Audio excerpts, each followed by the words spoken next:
Continuamos con el programa, Germán. Recién terminamos de hablar con el ministro de Gobierno, con el jefe de gabinete de la provincia de Santa Fe, y ahora vamos también a charlar, a dialogar con alguien muy importante para la justicia. Es del norte de la provincia y que agradecemos desde ya, ¿no?, este diálogo que tiene con este espacio periodístico. Sí, nos vamos a dar el gusto de charlar con el doctor Gabriel Hernández. El doctor Gabriel Hernández es prosecretario de la Fiscalía Federal de la Unidad Especial de Derechos Humanos del Juzgado Federal con asiento en la ciudad de Reconquista. Pero más allá de esa cuestión específica que es su función actual, es un profundo conocedor del estudio del derecho penal en general, del derecho procesal penal, tanto de la justicia federal o del sistema federal como de la justicia provincial. También es especialista en derecho penal, es criminólogo y casi sociólogo, así que es una persona por demás autorizada para opinar de estos temas. Doctor, buenas noches, muchas gracias por comunicarse con este programa. ¿Qué tal? Buenas noches, ¿cómo están? Gabriel, estuvimos abordando un tema que es específico al hombre del derecho. Le pregunto, conocedor de todas estas problemáticas actuales que se están viviendo en nuestro país, lo que es la justicia por mano propia, la legítima defensa. ¿Qué nos podés decir desde la órbita específica de los conocimientos que vos poseés, tanto en derecho penal como en derecho procesal penal y sobre todo de la sociología, sobre una cuestión que se vislumbra problemática para toda la sociedad en general, como es la justicia por mano propia? Sí, gracias por invitarme a hablar de estos temas, son siempre interesantes. El tema justicia de mano propia o justicia privada, también podría llamárselo, ya tiene un antecedente que podríamos empezar a hablar de un antecedente bastante lejano, que es en el año 1990, el caso del ingeniero Santos. Ese caso del ingeniero Santos, que le habían robado y generó que persiguiera a quienes habían cometido un aparente ilícito y los asesinara, fue generando, o mejor dicho, en la opinión pública, quedó como una representación de que eso estaba bien, digamos, de que ejercer la justicia de mano propia estaba bien. A partir del tiempo, esto, visto desde aquel momento, del año 90 a la actualidad, en aquel momento fue como un caso aislado, ¿no? Pero que sirvió también como bisagra, en tanto que hoy en día, lógicamente se trata de otra época, de otros tiempos, de otras problemáticas, pero la justicia de mano propia sigue ocupando un lugar, y tal vez un lugar muy digamos, profundizado tal vez por el periodismo, por cierto periodismo, para no generalizar, donde aparece como justificado. Para clarificarlo un poco desde la óptica del derecho, si bien está justificada, digamos, lo que se llama la legítima defensa, la legítima defensa tiene una serie de requisitos que, para que, digamos, lo entienda el común de la gente, la misma ley penal es la que está fijando cuando en determinadas circunstancias en que alguien es atacado o un tercero es atacado, uno puede repeler esa agresión ejerciendo cierta violencia de manera racional, empleando un medio también que tenga un sentido de criterio en cuanto al medio que emplea quien ataca a uno, y en un lapso de tiempo inmediato al ataque. Si vamos a lo del ingeniero Santos, el ingeniero Santos persiguió a quienes lo habían agredido, entonces se puso en debate si eso estaba bien o estaba mal. Técnicamente, el repeler la agresión, el ejercer una legítima defensa, el incluso lo que facultan las leyes de detener una persona cuando en flagrancia o en el momento en que está cometiendo un delito puede ser detenido tanto por un funcionario público como por un particular. La ley pone un cierto límite porque, por ejemplo, la legítima defensa está penada cuando se ejerce con exceso, lo que ya la misma ley está diciendo que hay ciertos límites que hay que cumplir y que hay que respetar, y sobre todo la vida del otro. No existe una autorización legal para, aún ejerciendo una legítima defensa, matar.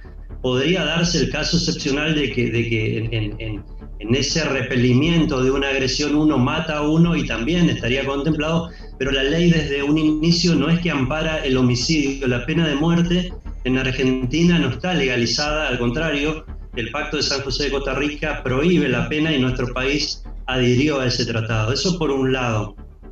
En cuanto a que uno puede convertirse en un funcionario público y digamos, detener a alguien que, por ejemplo, está atacando a una persona, o uno ve que está robando algún efecto o está cometiendo cualquier tipo de ilícito, la ley dice que inmediatamente debe ser puesta esa persona ante la autoridad. La ley tampoco faculta que se lo castigue, que se lo patee, que se lo inmovilice en el suelo boca abajo y se le apliquen tormentos, así sean de funcionarios públicos como de particulares. Pero ¿qué pasa? Hoy en día tenemos como una avanzada en pro, a favor del linchamiento, y hablo del linchamiento de tipo físico, cuando se agarra a una persona. Generalmente son delitos contra la propiedad cometidos por personas económica y social y culturalmente postergadas. Entonces también hay como una cierta mirada sobre cierta delincuencia. Hay como una especie de vecinocracia que está en esa especie de vigilancia, y cuando advierte algo como anormal o como irregular, da lugar a esto. El problema es que esto es fogoneado muchas veces por la prensa, y ahí es donde nos encontramos con los excesos, como los asesinatos que hubo. Creo que en Rosario hubo uno que incluso estuvo filmado, y hubo otros. Después se fueron dando en distintos puntos del país. Ahora, doctor, respecto de lo que usted está planteando, hay un punto también, una arista, y un poco también, insisto, estamos hablando más con el profesional del derecho que con el funcionario. También hay una realidad que tiene que ver con cierto cansancio a veces de la gente, que a veces la prevención no llega, a veces no hay un Estado que pueda prevenirle que le cometan determinados delitos, que no le protejan determinados derechos, y termina reaccionando, inclusive hasta en casos tremendos cuando hay violaciones, incendiando la casa del violador. Hay muchas cuestiones que tienen que ver, inclusive que trascienden un poco el tema de la prensa. Coincido con usted que la prensa tiene que perfeccionarse mucho más, pero que tiene que ver con cierto hastío social en determinados sectores, incluso de nuestro país, de nuestra sociedad, ¿no?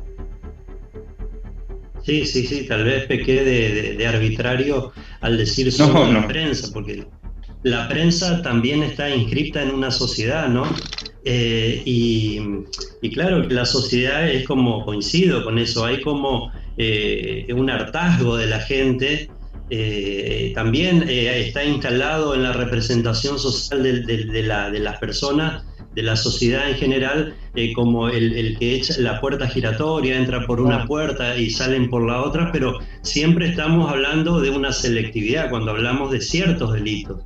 Entonces, lógicamente que uno entiende que las personas por ahí están cansadas de que la policía no actúe o no llegue en el momento, o que incluso hay casos documentados donde la misma gente le pide a la prevención que actúe, le pide a la policía, mirá, ahí está pasando esto, y la policía, hubo un caso reciente acá muy insignificativo, o sea, eso no trasciende tampoco, donde se le pide que actúen y no actúan. Entonces también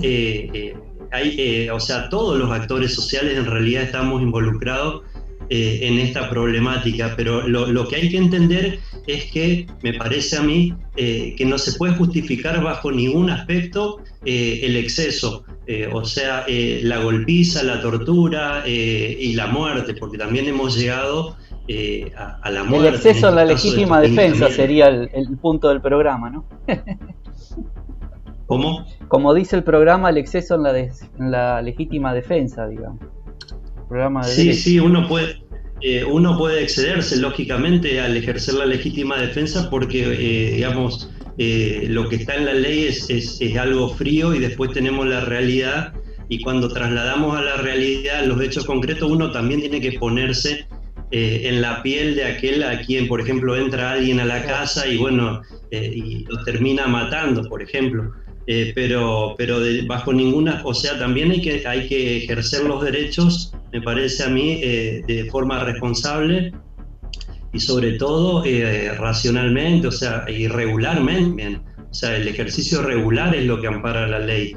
No porque entre alguien a la propiedad de uno está autorizado sin más a vaciarle el cargador de un arma.